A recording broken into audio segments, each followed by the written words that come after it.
Welcome to ETK Suits series. We have with us Suresh Rayudu Chitturi, who wears many hats, and the latest hat that he's wearing is he's a Confederation of India's Indian Industries Chairman for AP chapter, and he has been elected for the second time in a row.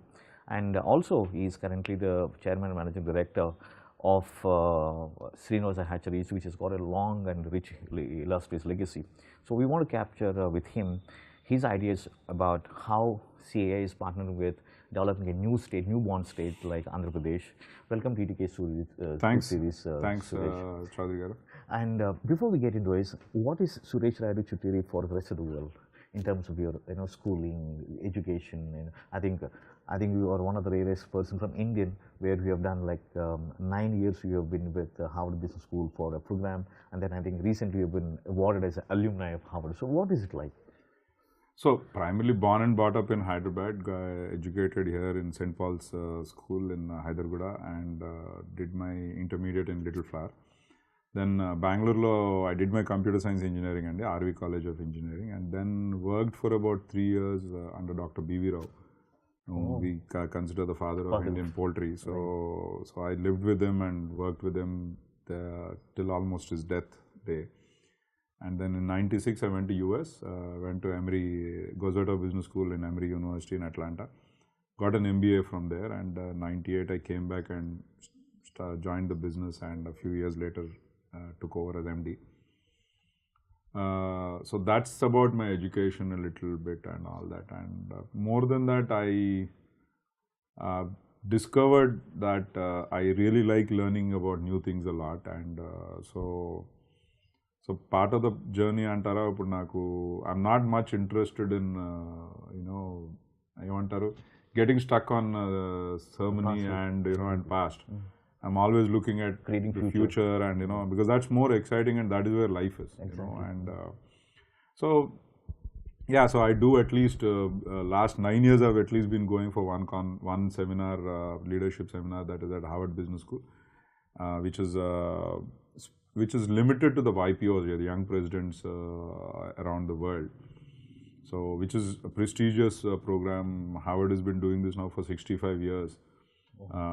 So, they themselves say that other than the MBA program, this is the most valuable program for them and the longest program that they've been doing. So, yeah, it's a little difficult to get in, but I got lucky, and I'm pretty good like that. I think lucky in life, so no complaints. Right. So I intend to keep doing that. But when you do 9 years, then they make you an alumni of the HBS, Harvard Business School. So again. So what does this HBS inputs mean to you and your business kind of thing? Because so it's a continuous journey. As I said, new things. Learning myself, improving myself, and improving things around us and all that. So just let me ask you this.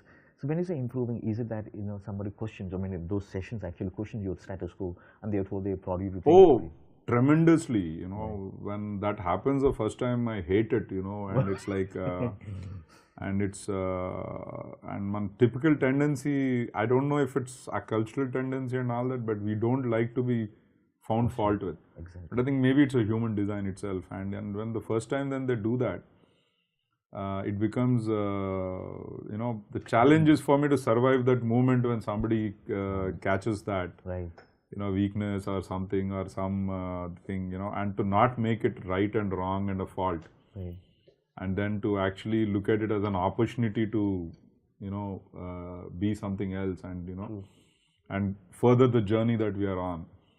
So yeah, so it is that is what happens, and because akkadiki veltaru, then you find out some of the things that are possible and how people have handled situations differently. It's amazing, and it's really. So initially, first 2-3 years and everything that I learned, I was tempted to come back and try it out and all that, and which would really frustrate and irritate people, in the office and in life also.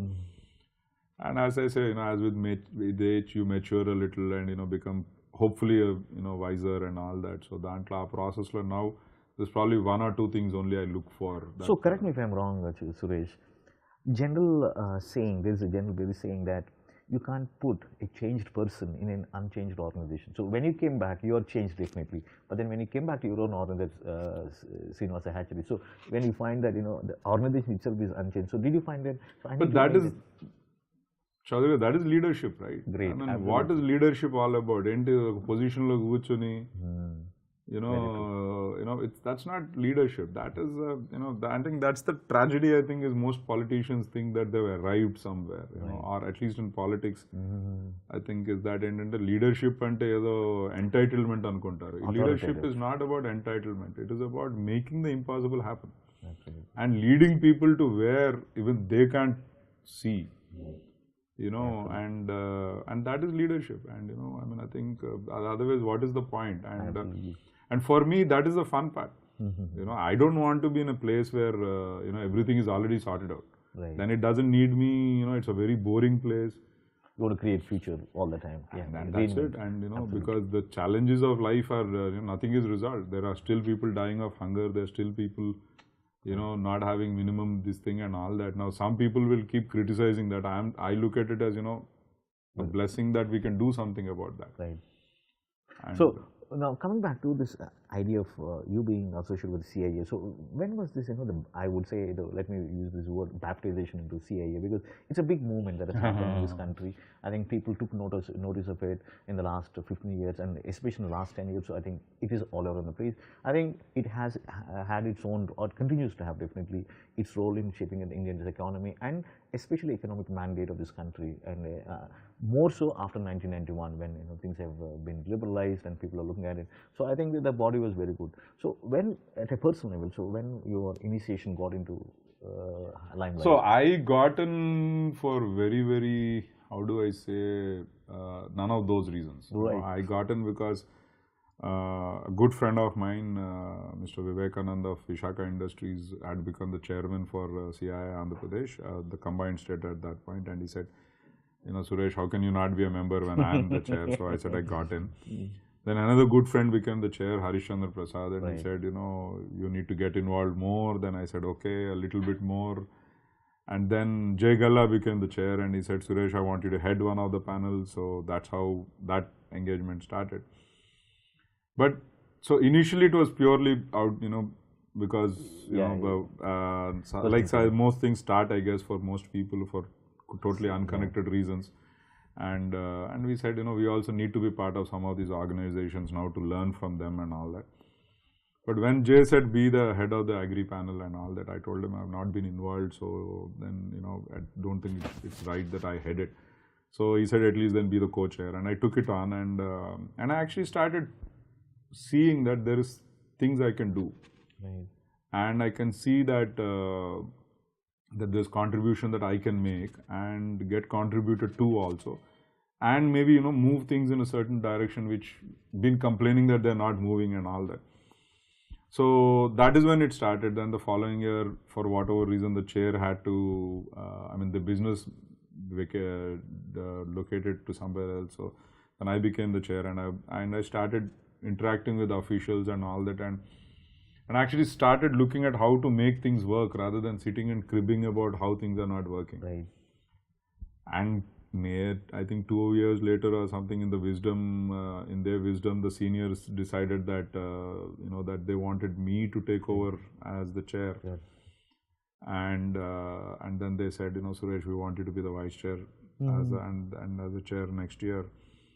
Of course, at that point, we did not anticipate some of the things that are happening now and all that, and we also were challenged by how do we react to something that has not happened yet. We were present that the bifurcation was happening and all that, but we didn't know how to respond to that because we cannot bifurcate before the bifurcation happens, right? We couldn't do it before they did, and after they did also, it was a little confusing time because. See, most of the members and activity was always based in Hyderabad, and somewhere the capital also wasn't going to be in Hyderabad for some time and all that. So, but as I said, it was a huge opportunity for us to learn and to know, and now shape the new state. So at that point, they decided that the elders decided that they will split the councils and make them interim councils. I was elected for the combined state, but then when that happened, then they said, we will need to split the councils, and it will become an appointed council rather than an elected council for the brief period of next election. Yeah, because there was an election. There was again an election coming up in a few months, so there was no point in having an election then for a few months, and then so there is it's a very rare thing that happens is the president of CII of the national, he can appoint councils for a temporary period, and that's what he did. And then, of course, part of that they said, is that they wanted us to continue for one more year so that we can help build it and all that. So with that, so it's a rare thing. I think some 20 years back they used to have it as a 2-year term, but I think in the last few years it's been only a 1-year term. So let's see how that goes. And to CII role, I think CII Andhra Pradesh plays a very special role for CII because Chief Minister Chandrababu Naidu in his earlier time was the one who gave CII a lot of visibility, and of course CII helped him a lot. So it was a very, very mutually beneficial role. Before then it was restricted to certain small industries and mostly manufacturing and all that. But I think I read somewhere that roughly 70% of Indian industry is now represented by CII. So you can see it has got this thing. And we are not a traditional industry body, like, we believe in India's building India, growing India. And so that way we have taken on a little more than only representing the industrialists and all that. We actually are for building India and, growing India. And in the process, of course, we feel it's through these people and all that. There are others who have other things to do, and, but we are about causing employment and causing entrepreneurship. Because ultimately, if you see, most of the jobs have to be caused by industry, not, government can't. So I think if I'm right, correct me if I'm wrong, I think your role is in one sense very tricky because one hand you'll have to cajoling the government, the companies to the practice, the best practice, or whatever you call it. On the other hand, you'll have to deal with the bureaucracy, the politicians, and to set the right framework so that together they can make a progress, and to third party, and that is the citizens or the Indians as whole in terms of generating employment or economic growth, whatever you call it. So how do you play this role? Because it's, in one sense it's not so easy, and it's not that somebody is going to train you and once you become the CII chairman saying that this is how you have to play, because you have to negotiate with both the parties as such, because they will have their own interest, each one of them. Fortunately, however, you can't. One end, I'm not an elected representative, so I'm not the chief minister or anything like that. So that's the fortunate part in that I don't have to be responsible for so many things as this, that, and two,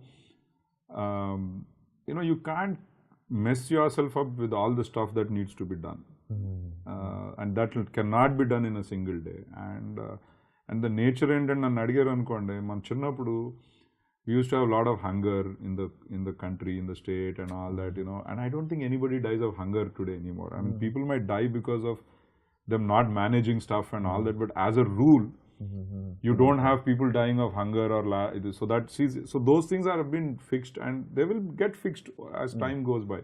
You cannot fix them in a day. So I and we more or less focus on what is it that needs to be done now, which will have the maximum impact. So like we're saying, industrialization and causing jobs and all that. So that's the focus, and it's really fantastic when the other side, like especially the government, also understands that. So it becomes very easy, and that's again, like I was telling you earlier, I'm very lucky that way, because I'm in a position where I don't have to talk and convince them too much about that.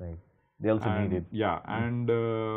And from our side, there's a lot of time I have to give, which I'm glad to give, because especially you're glad when you see the results happen. Exactly, and it's a greater cause. Yeah, and when the other side responds, now do they respond to everything I say? I don't have expectations of more than them responding to once in 10 times. That's my expectation, and it's good when you have, and it's not And I want you to get, I'm not low on expectations. I'm not a person who operates like that. I'm always a very positive and optimistic person. But then you have to also understand, I don't understand the whole picture like how CM understands, right? Okay. It's easy for me to say certain things, you know, but the way he has to do things and look at the various angles. Exactly. And I'm getting great appreciation of that. And I think the beauty of getting a term like I got is that I got at the right moment. And a fantastic opportunity to learn, you know. So you get sensitized to all so what I've learned in the last 2 years I can use it now, but typically it is like 1 year for people, right? I've got 2 years to learn, so and different styles and all that. So I think I can also afford to be a little bit how do I say, time things a little bit more. Exactly. So now coming back to, I think exactly the same thing, CII's role in shaping up the economic agenda or mandate of a newborn state like Andhra Pradesh. So what kind of role do you envisage for CII, and what kind of role do you think? Of course, I mean, thankfully, like you said, Chandrababu Naidu or his colleagues are very reciprocative, they're very accommodative, and because of course they want to make a difference to the country, a newborn state. So how do you foresee, or how do you envisage the great role being played by CII? Maybe in terms of maybe one or two things, maybe in terms of, like you said, employment generation, you know, economic growth and industry participation more, and then maybe a lot of ecosystem being changed in terms of entrepreneurship, and also women entrepreneur being done, because a lot of things are being there. So any idea on? So again, CII in AP has a fantastic opportunity, and again, I'm lucky to be involved in it at this time. Because the world, the history will remember you, because you are the first CII chairman of independent state of Andhra Pradesh. Also, it's a which is interesting by itself, but not really important in a longer term thing. But like CM tells us, is that, you know, it's rare that we get opportunities like this, you know, to I think to realize the true potential of the people of Andhra Pradesh. I think that's now an opportunity now, and while many of them are, many people can be upset about the process and what happened, but in some ways it's been a gift given to now take care of ourselves and do things on our own way. And see, the simple thing that the Singaporeans and the Japanese and the Koreans are coming and, you know, are talking to us, and they're coming literally, you know, it's increasing day by day, the number of people coming and talking to us. They're not fools. Exactly. Right? And I think Janala Ardhan question is, if Singapore is coming and had offered to build that city, we didn't ask them, they offered it to us. And I want you to be clear, it's not, but we shouldn't be arrogant about it. It's not, we didn't have, they saw an opportunity which is great, phenomenal for us, you know, where that they want to come and build that, and which is like, do you need a vote of confidence? I mean, that is the biggest vote of confidence that you can get, where they're putting their money. Exactly. And for ultimately, you ask me anybody, it's about, you know, where are they putting their money, you know. And on you know, recently when we had the Japanese delegation, Manoma AP ante okay, Andhra Pradesh antunnadu. The Japanese minister in the embassy for trade and economics, he says there are 5 APs, you know, and you know, which is like amazing, you know. I mean, like, even we didn't think about that, you know. We didn't think about how he was talking about, you know, almost perfect place, and you know, and I think that I put it on Twitter immediately, but I can't. But you know, gateway to Asia Pacific, and you know, amazing place. Etlaga AP nane 5 things he described. So which I think is which, you know, it's very exciting to work in a place like that, and you know, where you can build that, because the AP I see in say 15 years, and you know, now why 15 years, you know, at that point I'd probably be 60, and I see is that getting a chance to play in that is amazing, you know, and you're going to be a part of the creating history, right? And that's the whole part, and you know, and so for me, the challenge I have said to CII and all that, I said, you know, come 2030, if a person of Andhra Pradesh is doing a menial job, then that should be considered as a failure for us. Wow. So, fantastic. so and the opportunity is that fantastic. We can all make a lot of money by making the state and people richer. Okay. So in terms of prioritization, Suresh, so have you made any one or two, maybe in terms of milestone, next 3 years, next 5 years, next in 8 year kind of thing, let's do this kind of thing. So I think it's quite simple, is we need to create opportunities and employment. Okay. So anything that has gone into that direction? So we are, like ease of doing business, and the state government is really responded to our recommendations and what we have asked for. I think he has initiated the process e-clearances, if I'm right. Exactly. So that's part of the thing, and they're being very smart about that, because somewhere we talk about corruption and all that, and He's come with 7 grades and things like so CM is also clear that there are some things that cannot be like fixed like that. So, but e-biz is one of them. I mean, that can really make it very because of fiber optic cables and all. So those things are anyway the future that he's going to build, the grids and the missions and all that. But most simply, we are trying to make it easy for people to start businesses. Okay. And easy for people to operate businesses. Both for the Indians as well as foreigners. Oh, everybody. Exactly. See, you also have to understand, we want them to come and teach us certain things, but I think however you look at it, 80% of it has to be done by us. Exactly. Right, ఇప్పుడు మీరు Singapore అన్నారనుకోండి, now they're going to build the new city. See, existing in our environment, how difficult it is to build a straight wall. Apartments in కడుతున్నారు కానీ ఒక్కళ్ళు straight wall కట్టలేకపోతున్నారు. Right, and now Singapore does the same thing, and now, but when they come and do that is when we will learn that quality of construction. Because what is needed in India is going to be so huge in the future, we can't keep building these substandard buildings, and it's not their fault, the system was not there now, but it's an opportunity to build that system. So that's why skills become very important. Exactly. And so then you talk about, you go to Japanese and you see the welding person from Japan, he's probably paid some many times what a welder is paid, but he's doing that many people's job also.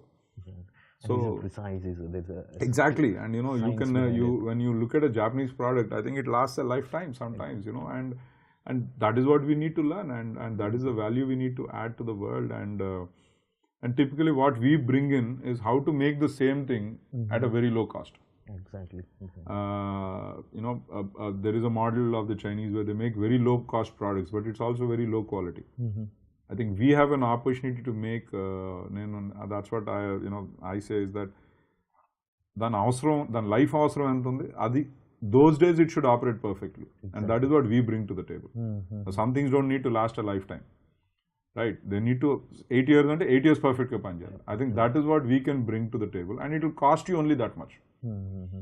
I think that is the knowledge we bring in, and I think so that there is an opportunity for us, and that is what they're going to come teach us. So that they are also interested in that is because of that, because they know when it comes to India, right? People have they want a Mercedes at a Maruti's cost, and now the whole world wants it. Exactly. I think we have shown with Nano. Yeah, so that is what I joke to my friends in Europe and US. I says the whole world will be like Indian. They will be Indians. So what do you mean? I says, who doesn't want a Mercedes at Maruti's price? Right, a Suzuki price. They say, yeah, we all want it. So then I said, then you're an Indian. Right? By default, yes. Why not? I think I mean, in some way that is how it is, and you can see that that is happening always, and I think. And no matter what you say, and now they are saying some 80 families have some 50% of the world's wealth. Exactly. Right now, now if you see, that means that how I look at it is the other way. That means most of the world is not rich people. So the market is actually these people, to develop products, and that is the opportunity for Indians. Right. Because India is is a place where these can be created, these products can be created and marketed to, which then you can go and market to the whole world. Exactly.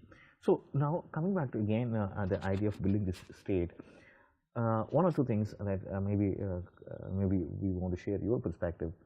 So is it a good time for people to think of, I think especially Andhra Pradesh, people talk about the fact that undivided Andhra and now the restructured Andhra as well. the best of the technocrats are produced by Andhra, and also the technology brains are, and then doctors. Even in the United States, I was told that the best of the doctors are from Andhra Pradesh, right? Now, so is it the time for people to talk about brain gain? Because brain drain people have talked about, because all these people have gone there and started working there. Because now, do you see a role for them as well? Because they will bring back, because then that's the only way you can create a new system. Because, you know, imagine 100 people from 100 different countries come here, Andhra Pradesh people, and then they start this ecosystem so that somebody is in healthcare, somebody is in manufacturing, somebody again in manufacturing varieties. No, yeah. So is it time? I think this is the time. Exactly. I'll very simple. One thing I've noticed, and some of us are maybe ahead of others in how we come up with ideas and all that, but we are not the only ones. Exactly. So, like, you know, there are thousands of people who have grown up in the same environment we have and all that. So, more or less, their thinking will also be the same. Some of us with more opportunities like that, I might come up with an idea a year ahead of others, but that idea will not be unique to me. So, why am I saying this is that anta chesesin tarvata repu vaste there is no opportunity for you. The time to come and benefit from AP is now. And also benefit others. Yeah, yourself and others, of course. Exactly. You know, when you give to AP, then AP will give to you. Exactly. It can't be, you know. So, tarvata vacharu anukondi. Like my cousins now, US ellinollu, many of them, that's what they say, is that, you know, we have gone to US at a time, I mean, last 15-20 years lo ellinollu, cousins, friends వాళ్ళందరూ అంటారు. He says, you know, మీ దగ్గరికి వస్తుంటేనేమో you are running so fast. He says, we can't do that. And back home in US, all we are doing is paying పిల్లల ఫీజులు, health insurance, ఇంటి EMIs. That's all their life has become. Now, you can sit and crib about what is not there. Right? Of course, we have a lot of things which are not there. You know, of course, we are not perfect yet. And we will never be perfect in some sense, because we are always building, you know, we are always reinventing and all that. So earlier case also got ade, you know, at some time we had a lot of hunger going on. Now that is not a problem. Exactly. Not like that, there are a lot of things will be solved and somebody will come and solve that. Now solve అయిన తర్వాత వచ్చి చేద్దాం అనుకుంటే గనక there will be no opportunity for you. Now or never kind of. You come and do it now, then you will benefit out of that. Exactly. So I think that takes courage. I completely get that. And it's not easy, I completely get that. But then it's a good time therefore, Suresh, to start a movement kind of thing where we want them to contribute and be a part of creating this history. Maybe there is a time for a moment and all that, and you know, and I would say if you're smart, don't wait for somebody to come and ask you to come. Right. Come and do that, and then get benefited out of that. You know, I mean, ఇప్పుడు ఇవాళ anybody can start a poultry farm అండి. But when my father and doctor B V Rao started in 70, that is why they are enjoying the fruits of it. We were 98th in the world when they started Venkateshwara Hatcheries in egg production. Today we're number 3. In 2020, by 2020 we'll be number 2. You know, now Dr. B.V. Rao and my father could have said in India lo market ledhu anukoలేదు. They created the market. Exactly. They taught people how to do poultry farming. You know, the model is very unique. Nobody in the world has done what we have done. And that's why we are benefiting today. You know, that's why we are sitting on top of the hill and, you know, we are enjoying it. లేకపోతే ఇప్పుడు కూర్చొని ఇప్పుడు వచ్చేవాళ్ళు అనుకోండి, they might still get, because the beauty is, that's what మన కూర్చొని మన numbers చూస్తుంటే లాస్ట్ 45 yearsలో మా నాన్నగారు వాళ్ళు చేసింది అండ్ నెక్స్ట్ 4 yearsలో అయ్యేది same. People don't have to reinvent the wheel, that's fine. But I mean, you can't do what they have done. Exactly. You have to do something else. But that's the whole thing. FAO is saying 2011 standards మీద చూస్తుంటే 2030కి Indian poultry has to increase 6 times. So there's so much. So next 15 years. So it took them 40, 45, 50 years actually. I think మా నాన్నగారు హైదరాబాద్కి వచ్చి ఈ year, and he came here to start a poultry farm, and he started a poultry farm about 50 years back. So 50 years ఆయనకు పట్టింది, next 15 yearsలో 6 times పెరిగిపోతుంది. 6 times అయినా అవ్వకపోయినా 3 times అనుకోండి. And you know you need to get, we're already the 3rd or 4th biggest poultry country in the world in terms of volumes and all that. So అంత పెద్దది అన్నిసార్లు పెరుగుతుంది అంటుంటే just imagine the opportunity. Exactly. So, and now ఎక్కడో కూర్చుని మేము అందరం చేసింది just like in poultry, if you come in now, you have to compete with people like us. Exactly. So tomorrow ఎప్పుడు వద్దాం అన్ని ఫిక్స్ అయిన తర్వాత వద్దాం అంటే the opportunities are, if you come and be part of fixing it, they become opportunities for them. Huge opportunity. Huge opportunity. So I don't know. Yeah, people like me can come and talk and we'll start the movement and all that. But you being part of starting the movement is a different story. Exactly. So I think it's a good point. Thanks for asking that, because I think it is. There's no better time. Because I know personally, Suresh, I think a lot of my at personal level also, at a professional level also, I know a lot of people and who talk about it in social media and then keep writing. They have written articles. I've seen even in the New York Times somebody have written about it. Because people talk about what is called this, maybe I'm sure you know better than me, there's something called this balkanization in the States.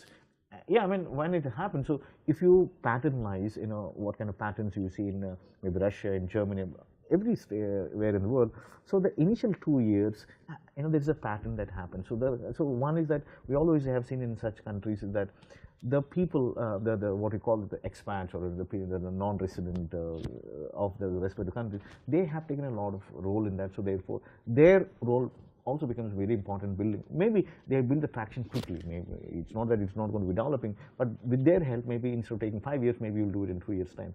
And in the process, they also get benefited, and the rest of the state also gets benefited.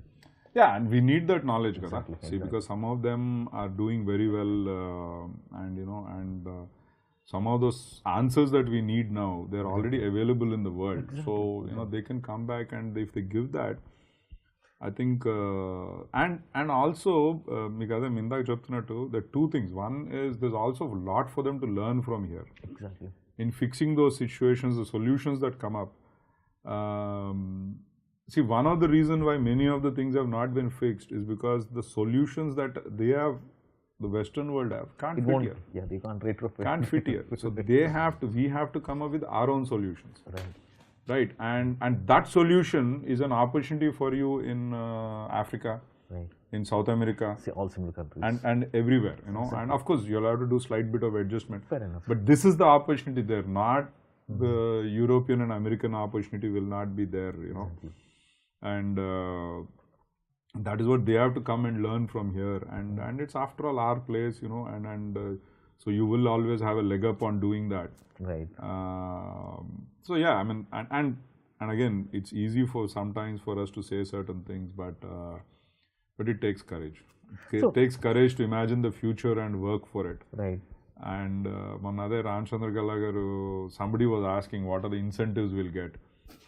So he put it very well, and he said, who gave me incentive to start Amar Raja in Tirupati of all places? Right? He said, early years. Look at bread battery actually. And he says, early years and people had to walk some 10-15 kilometers to get to the plant. There was no bus service, nothing. And look at it, they're valued at $1 billion today. They're doing 3,500 crores of business, and they're growing every year. Out of nowhere, Amar Raja has become so big and such a fantastic thing. Now, Manna Vijayadla ade aduthunaru, what will we get incentives? I said, if your business model is based on incentives, then I don't think you should start a business. Because once you remove that ecosystem, it just collapses. And no, the ecosystem itself will kill you, because you can't. నేను అదే అంటాను, మా నాన్నగారు వాళ్ళకి ఎవరు ఇచ్చారు to start poultry, right? So why are you? So actually we are going back to protectionism again. You have to, because how will it? This thing is it's not protectionism. No, There's some smart people who will use it, and which is good, and which is what the policy should be, is to encourage that, and but at the same time, it shouldn't be, and I don't know, there's no free lunch at the end of the day. It is not, and it's not about what the government is trying to do. They're doing their bit and all that, but to an entrepreneur, what I would tell you is that it is not going to guarantee your success. What is going to guarantee is your own grit, determination, hard work, and a sound business model. Exactly. So like Clayton Christensen, a great professor at HBS, he asks you is, what problem are you solving? What job are you doing? Yeah, what is your job? What job of mine are you doing? Exactly. That is why we give you an opportunity. Right. That's Right, very and precise. an iPhone solved a problem of communication, internet, and all that, and a very this thing. Now today, that's why it's the biggest company in the world. Exactly. It's like amazingly big. Look at how much business it is doing. Very true. Very Right, true. and now nobody gave Apple, nobody gave Steve Jobs, subsidies and incentives, and Right. and it's another Bitcoin, So you're completely against this one, right? I'm not against it. I'm not against it, and I want you to get that there's a little bit subtlety in what I'm saying. I'm not against it.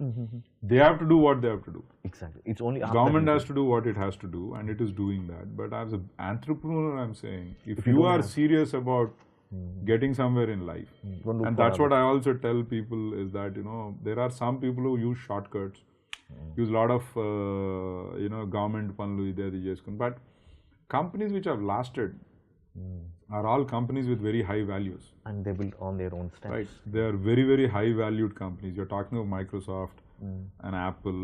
You talk about most of these companies, Tata's in our own case, or Birla's.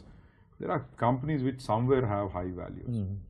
Now, do they make mistakes from time to time? Maybe. Yeah, they do. And you will make mistakes because you're a human being. Right. You're not built to not make mistakes. You keep trying out things and sometimes you make mistakes. But at the end of the day, they are the companies. So, Suresh, I think just a little digression, but please for me to do that since you're talking about this kind of companies and all. Correct me if I'm wrong, because I think with your rich experience and all globally also, and you've interacted with a lot of companies and all that.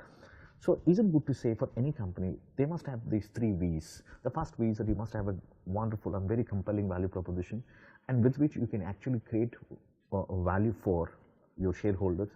And if these 2 things have to happen, like you rightly said, you must have rock solid values. So therefore, if every company follows, any company of size, whether it's a small super shape or LLP or a joint stock company, whatever it is it good to say that if you have an idea of, you must have a good idea about, first V is about, wonderful, very compelling value proposition, like you said, what kind of a job or a problem my product is solving or my service is solving, and then with which you create value definitely to your stakeholders or shareholders. And lastly, you have to do this in the framework of values. Whatever you define, morals or ethics, whatever you call them. Is it good to say that? Oh, absolutely. Forget about good to say or what. That is the only way you will be surviving. Exactly. If you don't have those 3, then it's very short. You will not last very long. Very there is myopic. No doubt about that. Very myopic. And yeah, you can see some companies flash in the pan. They come up, they go, and all that. It's I keep hearing these fascinating, fascinations of people, saying that, oh, chudannadu anta sampadichadu. But what the life does he have?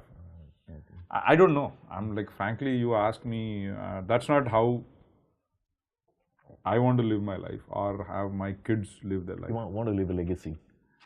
More than legacy, somebody wants to follow. Which is good. But my question with that is, what do I care for something which I will not even know after I'm gone? Exactly. So, in a sense, don't get me wrong, it's great. We all respect Gandhi and all that, but Gandhi doesn't know that we respect him so much today. Absolutely. Because he's not there. So, at the same time, but in his own lifetime, he can be proud of himself for the impact he made. Exactly.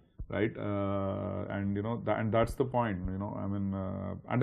Sometimes people get carried away with that legacy bit. Okay. And they think, but that itself becomes the new, power trip. Exactly. So that's what I'm warning about. But at the same time, for your own satisfaction, Dalai Lama garni he said, the only true happiness is when you are useful for others in the life. Very true. Very true. And there's absolutely nothing like that. I love Apple products and iPhone or whatever it is. I get it 2 days maximum. But if I've helped a friend or helped anybody, help is again different things. I don't mean charity. And I rarely like doing that. But let's look at it. Built a toilet in a school. It's always something I'm very proud of myself. Okay, we did this. We were able to do that. There's a girls' school, we built some toilets for them, It's something, which end of the day you ask me, that is what makes me feel that, I've been useful to the society and to the mankind, Very good. Simple Manava Seva, Madhava Seva annaru, right? And that, for me, that has become a very important line in my life. What he said, I think, about the Dalai Lama, very subtle but very sublime. Yeah, and he said that, and of course, there is something important before that. He said, you are no good to anybody if you're not good to yourself. Very true. So, he sacrifices, these are not real things. What he said is, first go take care of yourself. But you have to set some boundaries. Not to the extent that you become too self-conscious kind of thing. And so selfish, more than self-conscious is not bad. But I think selfishness, you're right. So I think it's important that you put boundaries on what you think you need. So I think maybe if I have to rephrase what he said, I think what you need is not just selfishness, but enlightened selfishness. Kind of, yes. Right. You could say that. So that your selfishness can help other people. That's what we're saying. Ante kada. See, me daggara happiness lenappudu, how can you give somebody else happiness? Very good. Very true. Very that's a funny concept I find with some. They themselves are so unhappy and they talk about others' happiness. How can you be that? Do you know what happiness is? Right. Because there is no degree which you get which says like I'm an engineer. Right, there is no degree which says I'm an MBA or I'm a doctor. Happiness doesn't have a degree like that. Exactly. Each person has to determine what that is. It's a state of mind. Yeah, and that's what he was trying to explain to us. And I think and I think I can call myself I'm a happy person. Very true. And beyond that, I think we should leave at that's such a philosophical, but I think very happy note. And then I wish from Times of India and also Economic Times and ET Cases also, especially that the new state really prospers under your chairmanship till the time that it lasts, and also beyond in the years to come. Thank you very much, Chaudhary Garu, and I know, and we'll prevail in the end. Of course, it will be challenging. Good always prevails. It will be challenging, but I think it will be a great opportunity, and I think. And I would definitely say that Andhra will lead the way for the rest of the country in what needs to be done. That's the challenge we set for ourselves. Right. And because I think it's high time India started making its presence felt in the world. And we are capable of doing it. I don't know if anybody else is more capable than that. And it's surprising and amazing how we have managed to goof up so long. But I think things will change. They are changing already. I think they are changing already. There will be some changes which we might not like. Right. But I think overall we are moving in a positive direction. And then I think let's do that. Thank you. Thank you.